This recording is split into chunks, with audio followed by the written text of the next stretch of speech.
Today is November 4th, and we are joined by Bryan Hoch to recap the Yankees season and discuss the offseason that has begun. Let's do it.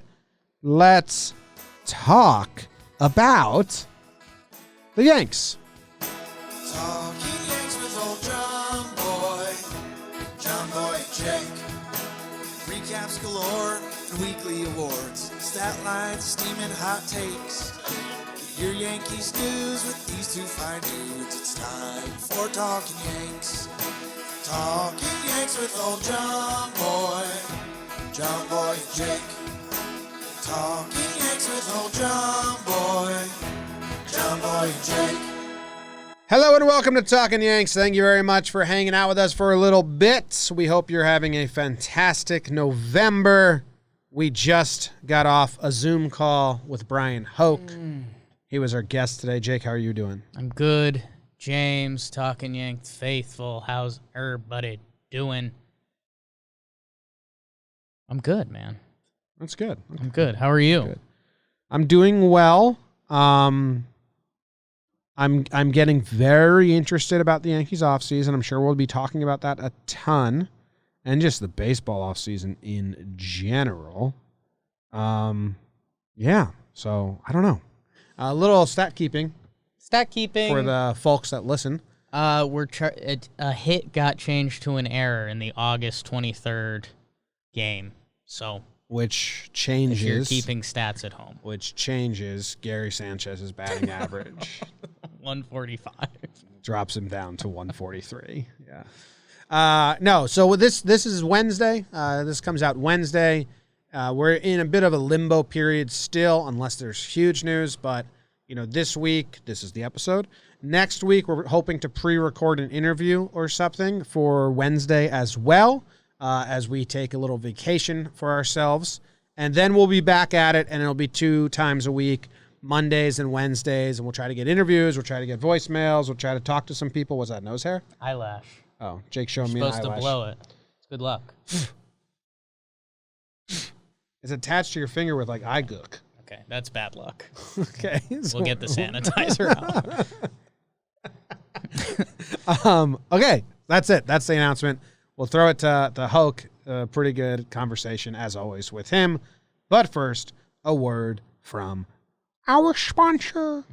Week 8 of football is in the books, and now it's time to review the tape and get ready for Week 9. There's no better place to get in on all of the action than with DraftKings Sportsbook, America's top-rated sportsbook app. To add to the excitement of Week 9, DraftKings Sportsbook is bringing back their can't-miss offer. If you haven't tried DraftKings Sportsbook yet, head to the App Store now, because you don't want to miss those. DraftKings Sportsbook is giving all new users the chance to receive a sign-up bonus of up to $1,000. On top of that great sign-up offer, DraftKings offers great odds and boosts every Sunday to help you make it rain.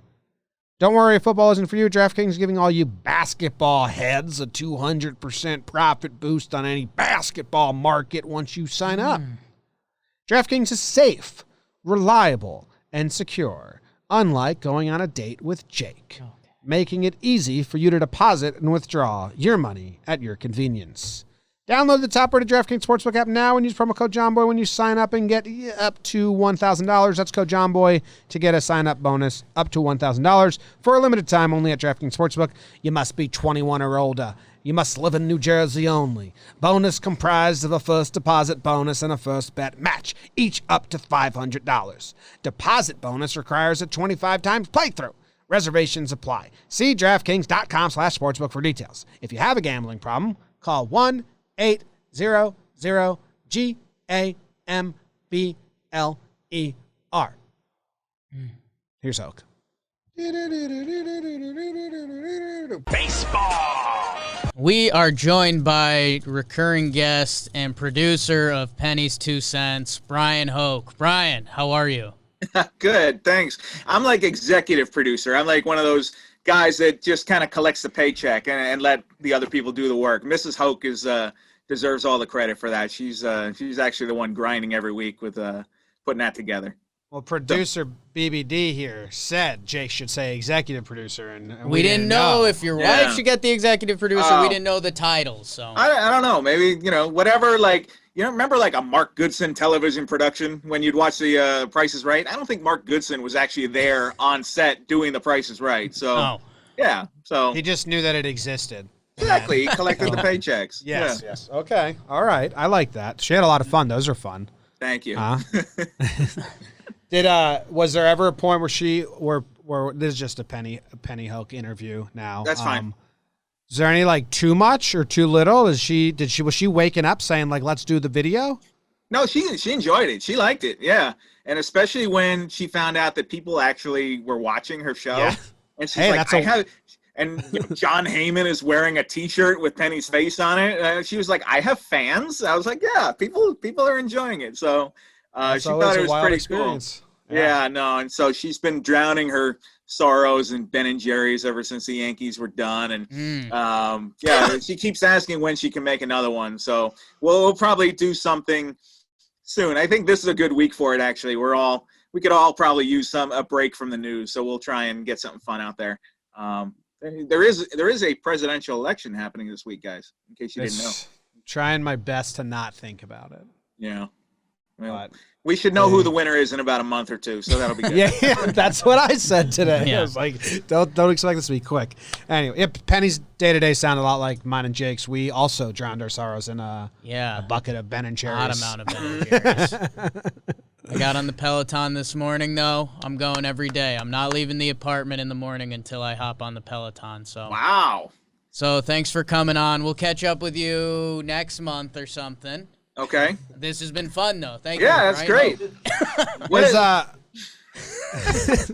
Okay. No follow-up on the Peloton. I'll let you go on that one. Thank you. Okay. Thank you. Is life normal for you right now? I mean, because, you were part of the bubble life and ruckus. The video of you coming back to your kids is pretty endearing and sweet. Thank you. How's your day-to-day now? Normal-ish, I guess. It was really hard this year being apart from the girls and stuff, and we just did that out of an abundance of caution, and it was a grind, man. I feel for what the players went through because I kind of went through a little bit of that myself, and I was able to come by and wave from the street and stuff, but it was just this all sucks, like 2020 sucks, guys, and I'll be very happy when we can get back to normal and start having fans in the ballpark. What Aaron Boone kept saying was the year was heavy, and I feel like that's the way I feel about it. It was just a heavy year, and unfortunately, I don't mean to be a Debbie Downer, but once we get to January 1st, that's not like a magic thing where everything goes away and then we get to start over. So I don't know. I just I want things to go back the way when we were hanging out down in Tampa and like March 5 or whatever, and you guys had the camper out there at Steinbrenner Field. That was fun. And then think about where this year went from that. So it's been strange, and we're just getting through it just like everybody else. Yeah, it's crazy. Were there honest moments with the guys on the team with those things? Because you have to stay the course and say, the team's united. We're in this. We're going all the way. I mean, was it either guys hopping in press conferences and you just look at him and you're like, that dude's exhausted. Like he doesn't want to be here. I don't know. Like what was the vibes you were getting from the guys towards the end of the season? I felt like the guys knew what they were signing up for, and they knew that once they were in it, they were in it to win it. If you're going to go through all the nonsense that happened this year with the being in a bubble and everything like that, and not seeing your family in a lot of cases for months on end. Like, for example, Zach Britton, he's got young kids in Texas, and when he left for summer camp, that was it. It was FaceTime until they were done with that. Jay Happ was in a similar situation, and some of the other guys, I know Voit had his wife drive to New York and was able to be with him, but then once they started the postseason bubble, she had to drive the car back to Missouri, and so there's all these like little things. Brett Gardner, who knows if he's going to play another year as the Yankees. He wanted to have his wife and kids in the stands, and he couldn't do that. So I think there were just a lot of stories like that where guys were committed to each other. Giancarlo Stanton said something along the lines of they leaned on each other because that's all they had. They were the only people they were around for months on end was the players, coaches, Boone. They were really this traveling band even more than usual, where there was just no interaction with outside people, or at least there wasn't supposed to be. And so especially once they got back from that last road trip and really had to lock it down and went into that postseason mode, from there on, it was just kind of, we're in it to win it. And, as long as this goes, they were going to have to stick together as kind of a one band. Were the reporters in a similar boat? Were you guys like each other's traveling band, or I forget what stadiums did you guys go to, not go to? Because you were at Yankee Stadium. Yeah. Did reporters go on the road? I'm blanking. I've kind of forgot. That's okay. Yeah. I personally, I did the opening day in DC, and then MLB didn't want us to travel. So I just did Yankee Stadium. I did all 30 at Yankee Stadium, and then I did the games at Citi Field. And other than that, they didn't even want me to go to Philadelphia because they didn't want to have, the hotel situation. So we were kind of taken off the road a little bit, and we did it remotely, just kind of like you guys, watching the games on TV and then doing the Zoom calls and stuff. There were a lot of other newspaper reporters that did travel. I would have liked to have been there for the postseason games, but I wasn't. So it's just a weird year. I think coming back to, like, the Yankees are going to the playoffs, and I remember out of Yankee Stadium and thinking, I'm not coming back here. Like, no matter what happens in the postseason, the Yankees aren't going to play a home game this year. It was strange. And then of course, having the team play in its most important games and covering it on TV, that was bizarre too. And, we did the best we could in these strange situations. And, you guys flew to the World Series. What was that like? Because I honestly haven't even been on a plane since before coronavirus started. Yeah, it's masks everywhere, and they hand you wipes when you get on the plane, and like no one sat in between. No, was no middle seat. It's me and Jake. But you're very close to people. It's definitely a high risk. We all came back and all tested negative, I believe. Yep. So yeah, it's good. But I mean, it was risky. So it's, wear the masks. Right. Even at the stadium, a lot of people are talking crap about it because it doesn't look as spaced out as it actually is. And at times it's not in the stands, but they did do their best to keep people spaced out. But, we traveled with a nucleus. We've been together the whole time, the four of us, recording and doing our best to stay safe. And I don't know, but it's masks everywhere in New York City. When I go other places that I go, it's not masks everywhere. So it's kind of different. Yeah, I've been talking to some people who were in the Yankee bubble, and, it was so strict, especially during the postseason, they couldn't even go to the Starbucks across the street to get a cup of coffee. And then, I was talking to somebody who lives down in the area, and then he walked into a grocery store and nobody's wearing a mask. And it's like, I just came from San Diego where it was so strict you couldn't even go out to the golf course and walk around. And then, Florida, it's just kind of like back to normal. And I guess that's a microcosm of where we are, right? So I am kind of wondering about what that's going to mean for next season. You guys are bringing me down, man. But I am like hopefully this gets under control. We get a vaccine, whatever it is, and we can have a normal 2021, because I don't think anybody had a whole lot of fun. It was great that we got some baseball back, but it was hard, I think, for a lot of people. And, I credit to MLB for actually pulling it off, because I'll be honest, there were times where I didn't think it was going to work, especially early in the year when you had the Marlins shutting down. They had half their team gone, and then the Cardinals didn't play for like 3 weeks. It was just nuts. So it's pretty impressive that they made it to the finish line, and then basically the last hour. It was like when you watch those marathons where like they make it to the finish line, and then as soon as they cross the line, they just throw up all over themselves. That's kind of what happened with the World Series celebration. My favorite marathons to watch.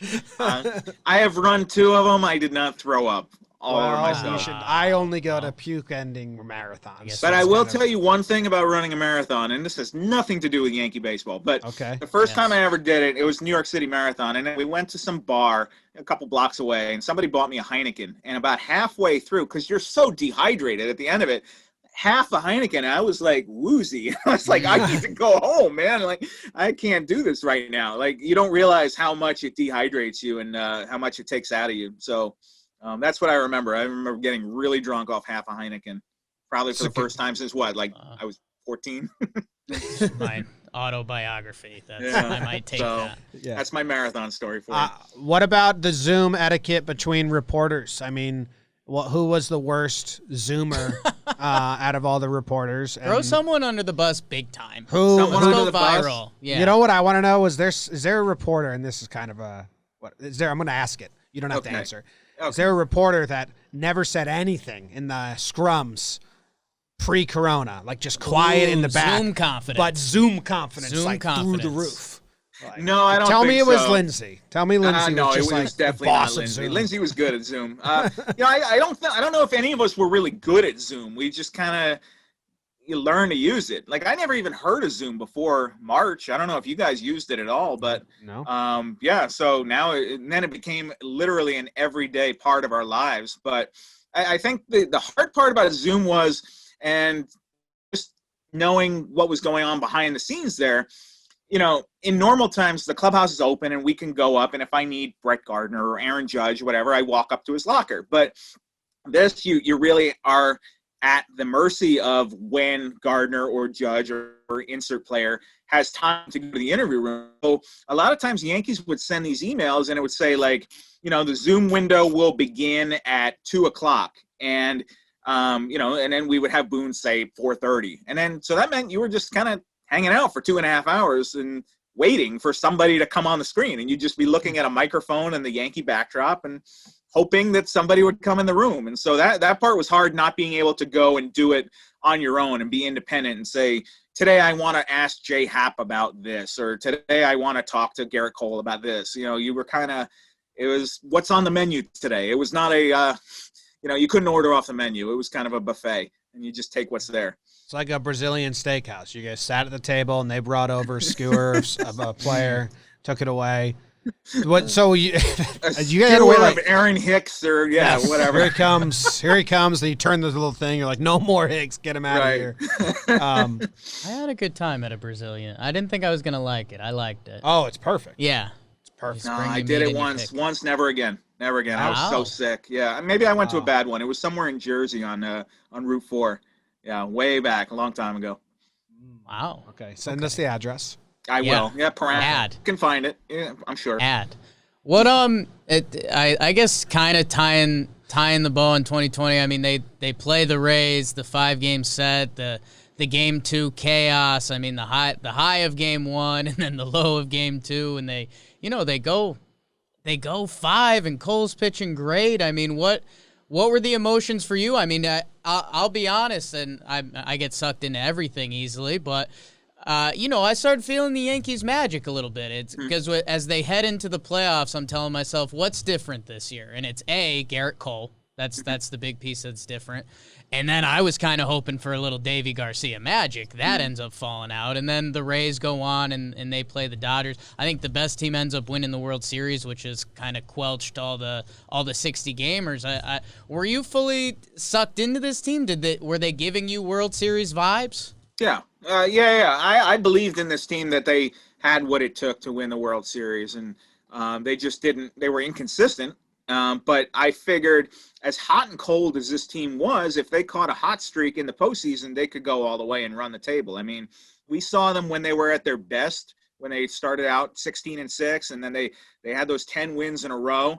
And I thought that once they won those first 3 games, especially the first one against Tampa Bay, I figured that, everything was going in their favor. And then we can, talk to death about the game 2 and Davy Garcia and Jay Happ and that situation. But that did really feel like a momentum shift. And I still thought that even when they won game 4 and Lloyd was talking about, we're going to win it, I said, okay, they believe. This is a team that, they can't play. And look, when your season comes down to one game there, it could go either way. It's a coin flip. The idea would be to not put yourself in that situation. But yeah, I thought that the better team won in the division series just based upon, look, the Rays had their number all year long, 8-2 during the regular season. They outplayed them in the postseason. They deserve to go on. But on paper, that Yankee team could have won the World Series, I thought. And, I think that, if you look at those two teams on paper side by side, you think the Yankees should have won that series, but the Rays earned it on the field. Yeah. I mean, I agree with all that. I do think the game 2 decision, it just looms so large in my head. And not even it's more the momentum, like you said. Like, oh, the Yankees are completely changing their game plan right now. Instead of just throw Davey or just throw Happ and be like, we're up 1-0. So that's still, like you mentioned it, that puts me in a sour space. Like, my dark shower thought the other day that got me, that because I had forgotten, was Arozarena clipped Davey, and that was before we knew that Arozarena was the best player ever. I mean, he clipped Cole the day before, but it was still like, okay, this guy's neat. They've got a new weapon, and then it's like, oh my God, he's a record breaker. So it's like, that's the guy who got Davey. But that wish I could have seen a little more of him. That didn't even change their mind on Davey. No, Happ said he was going in no matter what. Now, Happ, he did a lot of Zoom calls. He was sitting down and talking with you guys, and he seemed like one of the only guys to really be leveraging the Zoom calls and having a little, I wouldn't say a public spat, but public petty off. Not happy. Not happy. Not What was like the vibe? Did you guys, what's the vibe there when you're like, oh, this dude wants us to write about this? Like he wanted you guys to write his story. He was giving you a lot. He definitely had a message that he wanted to get across, that he was not happy or satisfied with the way that he was being used. And look, you go back to when they weren't pitching him regularly. A lot of that wasn't the Yankees moving things around. Like, Brian Cashman said, we didn't give the Mets COVID. We didn't start that, and that got pushed back. And then once you had all those games against the Mets canceled, what are you going to do? Are you going to start Garrett Cole or Masahiro Tanaka? Or are you going to give the ball to Jay Happ, who hasn't really pitched that well? And so, I mean, now we're going back to August, but that kind of started everything there, where he thought that he should be getting the ball. And look, they didn't need a fourth starter at that point because they had so many days of rest that it came back around to Cole. And if I have the chance to give Garrett Cole the ball 10 times during the regular season, I'm going to do it, or 12 times, whatever he took the ball. So I understood the Yankees' point there. I understand that Happ, as a competitor, he knows that he pitches better when he gets the ball regularly, and you can't have 16 days or whatever it is without starts. But sorry, this year was weird for everybody. And I think that, just to give you a little inside baseball here, the Zoom setting, I thought, didn't work well for that, because Happ wanted to say something very clearly. And I think that would have been better served if we could have done that at his locker with the cameras off and just kind of expand on that rather than have everything on tape, on video, because I thought that that's a situation where I think that we actually would have gotten more out of that. And then you take that and you can speak to Brian Cashman or Aaron Boone when the cameras are off, because I think that, like anything, when you have that right in your face and you've got the lights on and you know that everything's being recorded, you're probably not saying everything you would if it was just me and you guys talking side by side, and then, we can build trust. When you're saying it to an audience full of people, I think you don't really get the full story. It's a press conference rather than just a chat. Mm-hmm. That makes sense. And I think we missed out a lot of good writing and good insights because of that situation across the board with every team. It was staying on Happ for a little bit. They didn't pick up his option. It didn't. He didn't hit the numbers and all that stuff, and we know it. But he kind of hinted at the funny business, grievance or whatever. Do you think that this saga is going to continue? Do you think that it seems like both sides want to go their separate ways? But do you think Happ's upset? Do you think he's going to try and pin this on the Yankees, that they messed with my starts? I think that, I wouldn't be shocked if this is not the last we've heard of it, and maybe there is some kind of settlement coming. Look, he's not going to get $17 million from the Yankees, but if he can get a few extra dollars out of them, I'm sure he would. And I don't really know the ins and outs of how that might go down. I think they would have to file some kind of grievance and go back and, chart it day by day and say, well, look, he could have started here, but it didn't. And why didn't he start on July 12 or whatever? I'm just making up a day. Yeah. It couldn't have been July 12. That was still summer camp. But anyway, you know what I'm saying. I think that if they really want to push that issue, they can probably have that go to arbitration and figure it out. But as far as the 2021 Yankees go, I don't think Jay Happ's going to be back. And, it's almost kind of like that Ellsbury situation that we all forgot about, by the way. They'll figure it out at some point, and it'll get quietly settled, and the Yankees will probably wind up cutting some kind of check to make it go away. And they'll kind of go their own ways. Have we had an update on Ellsbury at all? No, because if you remember, there was a whole back and forth about they weren't going to pay him, but he actually didn't wind up playing this year. He couldn't have played this year, and so he was released. It's confusing. Yeah, no, we haven't. We don't know, but I would expect that the Yankees are probably still on the hook for Ellsbury money, but I don't know that. That would be a good question to ask. I think he was one of those guys that was the highest paid dudes in baseball this year because they cut him before everything happened, so he got his full payday.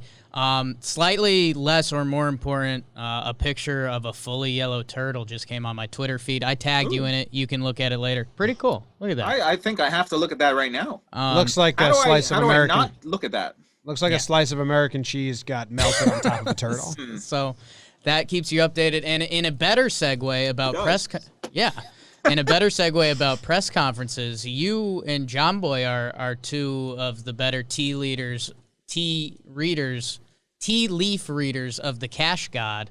When his end of year press conference, I kind of view it as tweets. I think the way he says stuff, you leave the room open because things can go a lot of different ways. Jom was on kind of his eyes open big with the Glaber statements and the Gary statements saying that, Gary's catching job isn't necessarily guaranteed and saying that Glaber's the shortstop. What was the quote? As of right now? Currently the shortstop. What did you take away the same impression? Because I admittedly I'm not good at it. Bubba Crosby was once the center fielder currently. And so but I think that they're going to probably have Glaber at shortstop unless something better presents itself. And I think that they feel like he can still get better, but he was definitely below average defensively and really offensively too. You didn't get the real Glaber Torres that we thought we were going to see. And I think you look at Glaber, you look at Gary, they're not alone in that.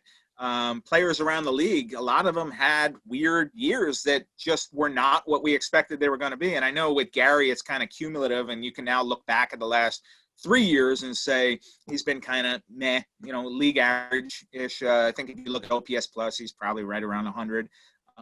But I think they'll go forward with those guys until something comes along that's better. But I don't see them going after, say, Didi or a Real Muto. I don't see that happening. I think that if they're going to spend money, and I was talking about this a couple of days ago, I feel like the Yankees lost a ton of money this year. They're not alone in that. The industry lost a ton of money. I think the number's probably between 150 and 200. So what does that mean for payroll? Well, they've still got money coming off the payroll. You don't have LeMahieu, Tanaka. You've got Happ gone. You got Paxton gone. Gardner's gone. So they do have money to play with. But what I think it says is they're probably going to only have one or maybe two big moves. And so if you have those bullets to fire, do you go after LeMahieu? Do you shoot it? I would. I think that's the guy that I would go after. But, that's why I'm not Brian Cashman. So you may have to make some tough decisions where you say, all right, we can get LeMahieu and maybe they can get Tanaka back or whatever, but then you can't do anything other than that. So that takes you out of a Trevor Bauer or out of a Didi Gregorius or whatever we're talking about. So it's going to be very a fun offseason, I think, but I think you're going to see a lot of restraint around the league. And other than maybe across town where Steve Cohen's probably going to go nuts and go after everybody and be in on everybody. I see he's even tweeting now, so that's going to be fun to watch. But I think when we're looking at the two New York baseball teams here, one is going to be making noise, and I don't think it's going to be Hal Steinbrenner. I think they made their noise last year. They spent a lot of money on Garrett Cole, then they took a huge bath with no fans in the stands. So I think it's going to be relatively quiet. And so if I'm Cashman, I think who is the one guy I need to keep? And I don't see how this team's better without DJ LeMahieu. I agree with that, and I think they're going to try to take DJ back. On the Glaber comments, I was just shocked that Cash didn't give any vow of confidence. Like, he's done that for these players. His position to lose, we believe there's so much more. He opened up with Glaber like, he didn't play that well, and he's currently the shortstop. And if more situation, if other opportunities show up, we will have to discuss them. I think they like to find him back to second base.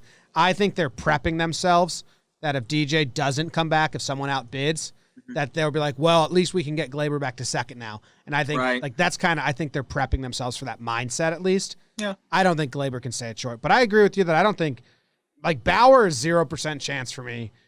Didi, I think their whole relationship soured. I don't think Didi wants to come back to New York.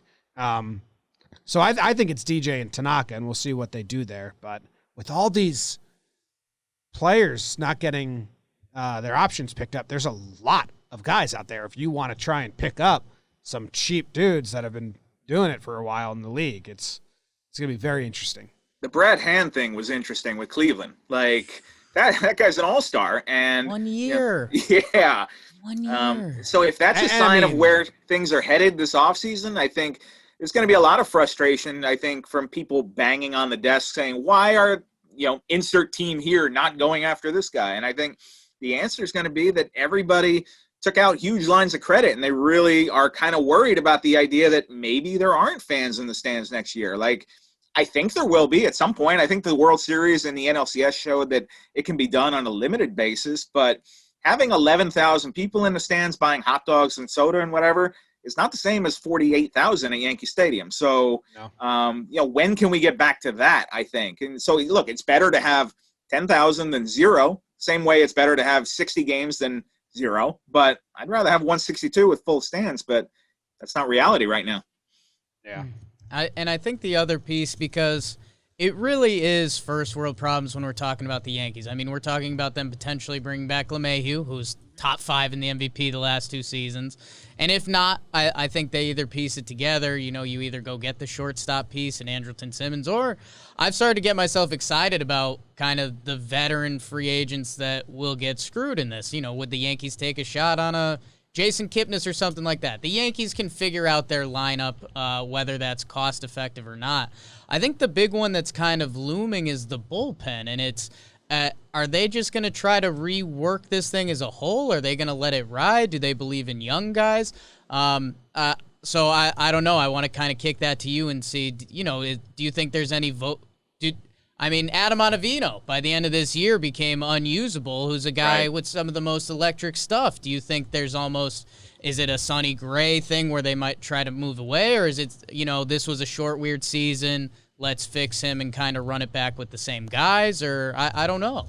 Yeah, well, in Ottavino's case, I feel like that's a continuation of last year, too, so you can't blame it all on one weird year. I feel like starting in September of last year, he wasn't effective, and so now you've got kind of a long track record here. So maybe it does wind up being a situation where you cut bait and try and move that contract if you can and change the scenery guy.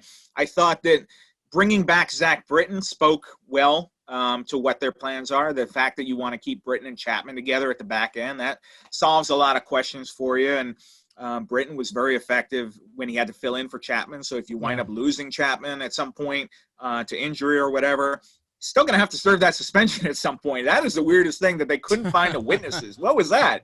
Like, I know where they work. I know where Kevin Cash works. How do you not find them? But so I think that you'll probably see a mix of it. I think you'll start to see them try to work in some of those younger arms. I'm thinking like an Albert Abreu and maybe a Clark Schmidt. Who knows? I think they'd prefer to start him. But, some of those guys that we saw, Ben Heller, if he can come back, and maybe you start working those guys in, Michael King, and see them in the mix there to kind of supplement what they already have. But I agree with you that, Boone's actions showed that he didn't feel comfortable going to Ottavino in a lot of spots. And there were spots that were crying out for it, and he didn't do it early in the postseason. So, I think that spoke volumes about where his stock is right now.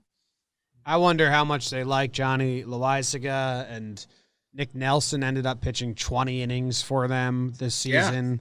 And like, they don't come into my brain as like options for back end bullpen next season, but I'm guessing the Yankees may have some of them penciled in. They love Loaizaga. They love the stuff, and the results just have not matched up. And so they're brutal. Yeah, but they love the stuff, and they keep talking about the stuff, and the numbers pop off the screen, and the data guys are raving about the spin rate and all that stuff. And then you get him in a game situation, and you still got to get 3 outs. So, if he can figure that out, it'd be awesome. But we just haven't seen it yet. And, I feel like that's a dime a dozen, a guy with great stuff who can't get out of, the inning or get the job done there. So if he can put it together, that would answer a lot of questions for him, but we haven't seen it yet.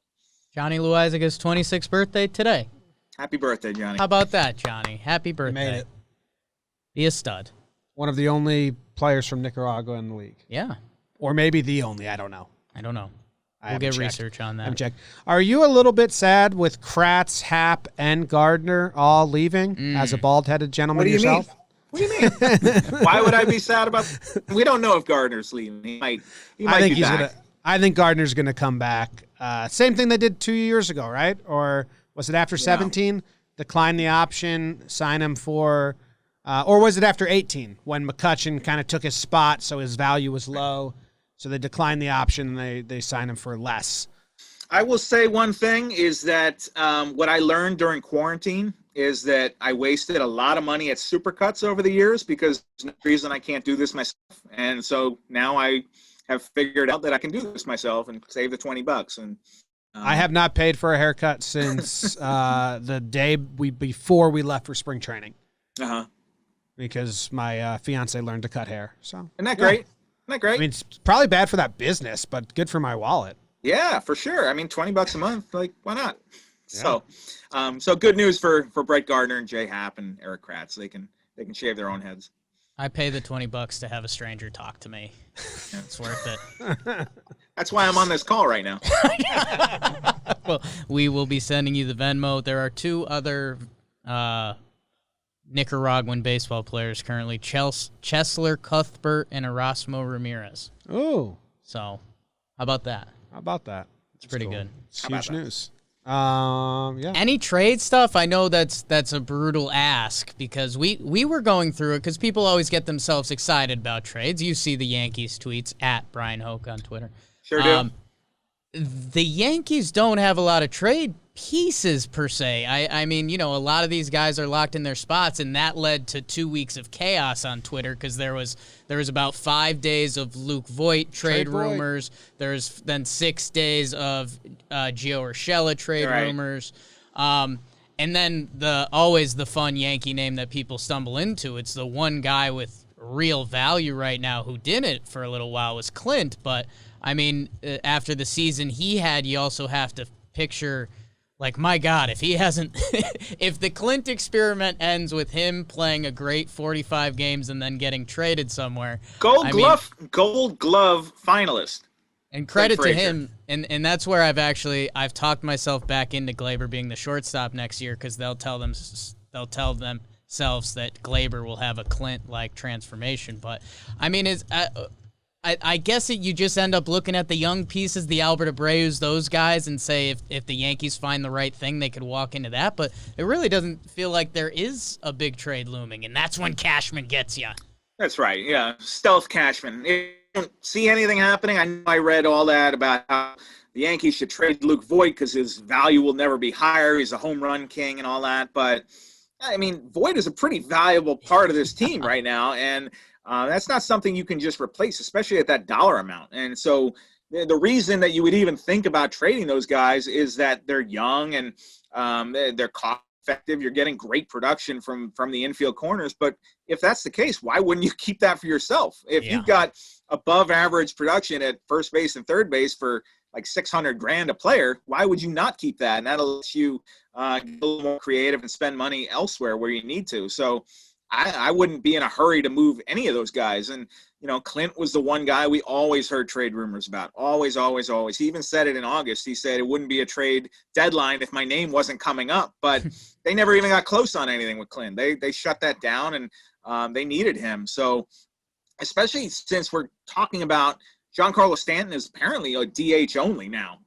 You're going to need him to be a left fielder. You're going to need Clint in left and Hicks in center and then Judge in right, assuming they're all healthy. But and just to go back, I should have mentioned this about the postseason. The one thing that gets lost here, Giancarlo Stanton was a monster this postseason. He had a Reggie Jackson type postseason, and it's going to get forgotten because the Yankees didn't win the World Series. But this guy, he showed up to play in October, and I think that kind of quiets the whole narrative about big games. He only hits homers when they're up by 9 runs or whatever. And he had a big postseason, and if they had gone on to the next round, he would have been a big reason why. Yeah, the Stanton DHing only, that changes so much of the makeup of the team and who you can bring in. I mean, that messes up Gary and how they view him. That probably sends Mike Ford away. Not that he did much to earn coming back, but if Stanton's DHing, Voigt's playing first base majority of the games, and you don't need a lefty there to come take an at-bat once a week and walk. So I think that was, there's a couple shocking things from the press conference. That was kind of the biggest thing that tangibly changes the future construct of the roster for the next 8 years, 6 years. How much longer is he here? 7 years. That changes the next 7 years of the Yankees. He signed the best. He signed the best contract of this offseason. I love that people were actually talking like Stanton will not opt out. No kidding, he won't opt out. They owe him $218 million. Like, why would he? And they were treating that like news. I remember having to write that in September and actually called to confirm it. It's like, yeah, confirmed by common sense. Of course he wouldn't opt out of that. Would you? So, no, anyway. Bryan. I'm trying to opt in. Yeah. Yeah. It was a different time. It was a different time. Starting 5 come spring training. Ooh. Call. Wow. Uh-huh. Let's not in the correct order. Let's throw Montgomery and sure. Put Montgomery in there. I want Davey in there. And Davey in there. Okay. Then your options are Herman. Yes. Yeah. I always forget about him, but I'm putting him in the rotation. Yeah. And then you have Sevy, but he'll probably miss the first month next year. He's probably not coming back yet. Cashman said to us June or July, and I suspect Severino will try to move that up, but I mean, you're looking all-star break for him. So okay. Oh wow. Yeah, with Didi too. Didi was mad about that though. Clark is an Didi option. came back and Didi came back fast. Considering. They've had a couple players now be told to stop throwing, and then they just Hicks did the same thing. And I remember we heard Didi was very upset. Like, I can play. Right. And he was sending them videos. So we'll see how Sevy handles that. What it seems like is that they're going to bring back one veteran, because you can basically have Monty and Clark be your 5th, 6th option, whatever it is. Yeah, Michael King. He can be in there. King, that's true, and that's where I flip-flop. I've started to talk myself into James Paxton because I was reading up on some of the offers that he's going to get this year. And I mean, one of the websites, I forget what it was, but was like he's going to take a 1-year, $6 million deal somewhere. And I was like, God, if that's really Paxton's option, I could see him trying to get a taster contract with the Yanks. But I think the name we're all thinking is Masahiro Tanaka. Yeah. I don't sense that Tanaka is hungry to go try to pitch somewhere else. I think that if all things are equal, he'll want to come back to the Yankees. If you remember, he had a choice to opt out a couple of years ago, and he shut that down immediately and said, "This is where I want to be," and he wanted to finish that 7-year commitment. So, I think that if he's pitching next year, he wants to be with the Yankees, and if he's not with the Yankees, then it'll be because they didn't match whatever offer was out there. But I feel like if everything is equal, he wants to come back to New York. Is my guess. I don't know. Ours as well. And, you leave Japan to come be a superstar, and you come to New York, and they're saying some Japanese teams might be offering him contracts to come back. And with COVID and everything, I believe during quarantine, he went back to Japan with his family and got out of here. So you wonder if that plays into it, or if he just wants the biggest stage. You would think that dude wants the biggest stage. So I can't really see him going to, I don't know, the Royals. I was going to say Kansas City, and it's not fair to Kansas City. We always think of them as name random small market team. Cincinnati, Kansas City. Yeah, those are the two you think of. Yeah. I skipped the Reds and went to Kansas City. I know, but I don't see Tanaka in that uniform. I don't see that he would get anything out of that. Like, he's clearly made his money. I think I went back recently, actually, to look up the press conference, his first day in New York, and it was this big gala affair at Yankee Stadium. There were like 400 people in the Legends Club, and he does the whole photo shoot with the pinstripe jersey, and he said in perfect English, he said something like, "Hello, my name is Masahiro Tanaka. I am proud to be a Yankee," and that kind of wowed everybody. And what he said that day was, "I'm here to win a World Series. I am here because I picked the Yankees because I wanted to win a championship," and he didn't get it done. And it's not his fault. He did everything. He was a great Yankee. But I think that alone might bring him back. The fact there's unfinished business. This team is closer, I think, at any point than it had been during his tenure. You go back and look at his first couple of years, those were bad teams. Those Joe Girardi 2014-15 teams, like those were not World Series winning teams. If he looks at the 2021 Yankees, I think Tanaka can make a case that this team is very close, and maybe I do come back for a year or 2 years or whatever it is, and to finish what he came to New York to do. Yeah, I'd like that. I like Tanaka a lot. Don't want to see him in another uniform. So, okay, that's our starting five. We have Cole, Perfect. Tanaka, Herman, Monty, Davey, and then Sevy joins. There you go. You don't think they should pick up Kluber?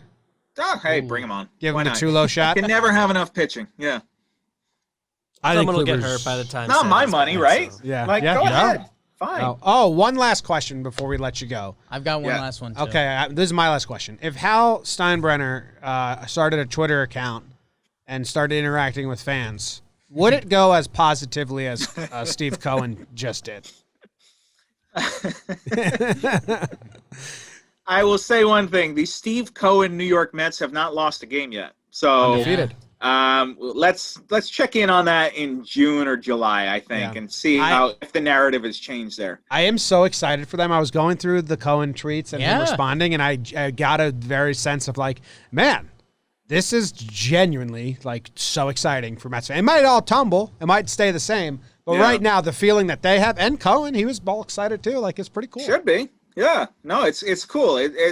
I think that I have always said this is that baseball is better in New York when both teams are good. And when one team is down and the other is up, and I want to see the Mets be good because I want that rivalry to be there. And, I think it's fun for everybody. Like I'm thinking back 20 years ago when we had the Subway Series, and you walk down the streets and people were wearing Mets hats and Yankee hats. When you could walk down the streets and actually talk to people without fearing for your life. And but it was fun. There was an energy in the city, and it's something that I think that if you didn't experience it, it's hard to quantify. But it was awesome to have just that rich rivalry, and the Mets fans are passionate, Yankee fans are passionate, and you had them going to war. It was cool. Like I was there the day that Clemens hit Piazza in the head. Like I was in the stands at Yankee Stadium, and that was just, the back and forth in the crowd was just so much fun to be a part of. And so I hope we see that again. And you were wearing your cool half Mets, half Yankees jersey, right? I remember people wearing those. I do. I was thinking, like, you got to buy 2 jerseys, cut one in half, and then stitch it together. Like that is a commitment to put that together. Like that wasn't off the rack. You had to make that yourself. That's not our speed. No. Yeah. Hey, maybe it's perfect timing for the Mets. Maybe Perfect this all timing for works someone out. who's got, left side is a small, right side's a large body. Yeah. Just built different. I've got that. # built different. What you mentioned, we went to a dark place for a second early in the podcast because we always do with you. What's like Hello, darkness, my old friend. Yeah. Yes. If and maybe you could even write a book You just about bring out the misery in me. I don't know what it is. I look at you and I just feel sad. and soundboard. I guess when you look back at this 2020 season, and I was going to say maybe this is something you could even write a book about, but what's a moment of levity that like jumps out to you, or maybe it's something silly in the Zoom room, or like if you're right now and you look back on the season, like something that you look back at and you're just like, that was so bizarre. That was, Tommy Canely mooned the Zoom camera, or what's something we missed?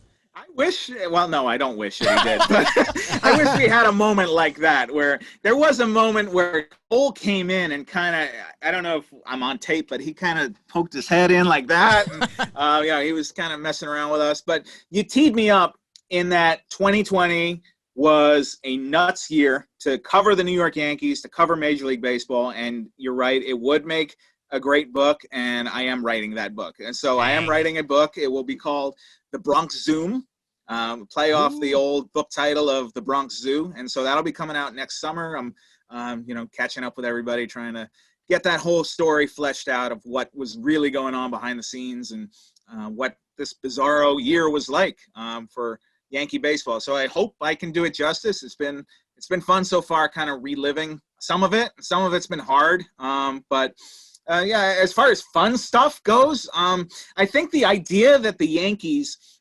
celebrated their not championship, but playoff clinch in a Westin hotel in Buffalo, New York, with masks on and clinking champagne flutes instead of having the fun, put up the plastic and spray the heck out of everybody. Just that image of them sitting in a hotel lobby in the Westin in Buffalo, of all places, to celebrate the fact that they're going to the postseason. And that's how Garrett Cole goes to the postseason for the first time as a Yankee. And there's a whole lot of it. The fact that they had kind of like a Frogger machine set up in their club, in the hotels. They had like a game room where they could go and play like cornhole and stuff. And because they weren't allowed out, really. And the idea that they were kind of holed up in a hotel in Philadelphia for 3 days and had no idea when or if they would play another game, and then busing down to Baltimore. It was all just bizarre.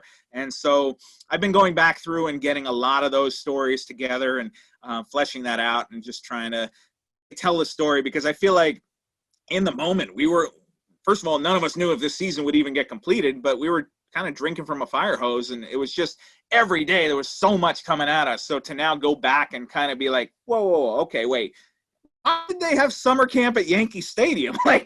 And just kind of, how the heck did they pull all that off? And it's been cool to kind of relive some of it and really kind of get a better understanding of what the heck was going on this year. Yeah, I'm excited for it. In the meantime, people can catch up and read Bronx Bombers Mission 27 as we wait for Bronx Zoom to come out. Thank you. Yeah, and you guys, I'm breaking news here because you were actually the first people I've told about this. So, hey. We also broke the Mission 27 news. I don't know if you true? remember. Yeah, not on purpose. You spilled it to us by accident, and then you were like, I guess that's out now. Yeah. Well, I'm excited about it. So, yeah, I'm happy to come on friendly airwaves here and share that with you.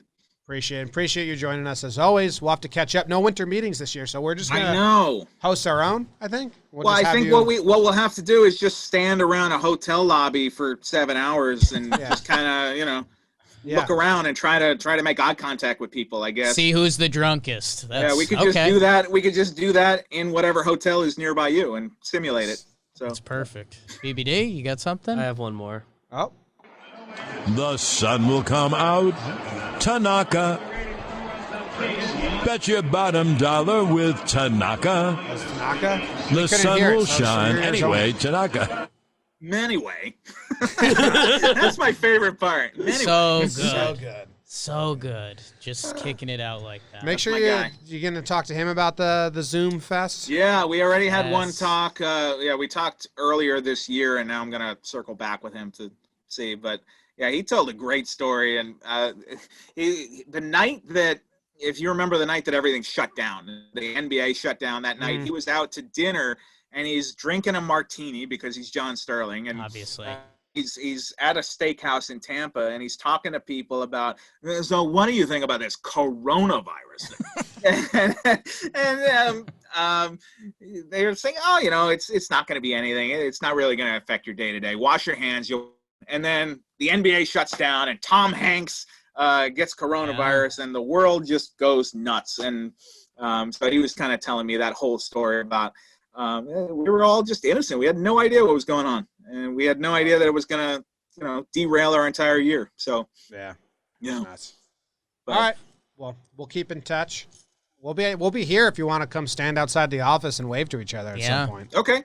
Yeah. We're in the Bronx, baby. We'll stay 6 feet apart. We'll wave. Yeah, it'll be fine. Perfect. I'm in. Thanks, Brian. All right, later. See ya. Baseball. And there he was, Bryan Hoch, like Coke. One of our first ever in-person guest, a dear friend and author of a new book. Yeah, and he's currently texting us. He said for the last question, he forgot to tell us about the toilet flushing on the Zoom. He said in Baltimore, they set up a camera right outside the bathroom, and Stan would say a sentence, and there'd be a flush like every sentence. So he says that was a good time. So sorry you guys missed out. It was on purpose flushing. We should do a new episode. We used to be a flush pod. We used to be. That's what when he initially texted that, I was like, oh, Hoke. Yeah, we used to be a flush pod. Coming in with the deep cuts, but I'm officially excited for the offseason. Well, yeah, that's how it works. So what else? What are your other options? Well, I think it's going to be a lot of highs and lows. I agree, but I'm saying like I think next week I'm going to be sad about the offseason. Oh, why? Like there's going to be no actual updates, and I'm going to be like, oh, the offseason's slow again. Yeah, I think you will. There's not going to be any updates. I know. Okay. Now I'm already down. Yeah, that was quick. Damn. Okay. I'm excited. Okay. But I understand it's a slow burn. It's a long play. I've never been about that. No. Short, quick, fast. Yeah. That's how a lot of people have described me.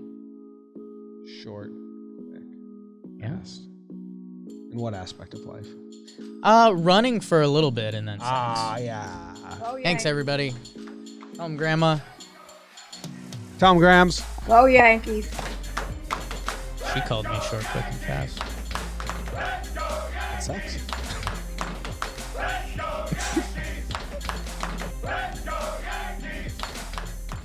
She must have been watching.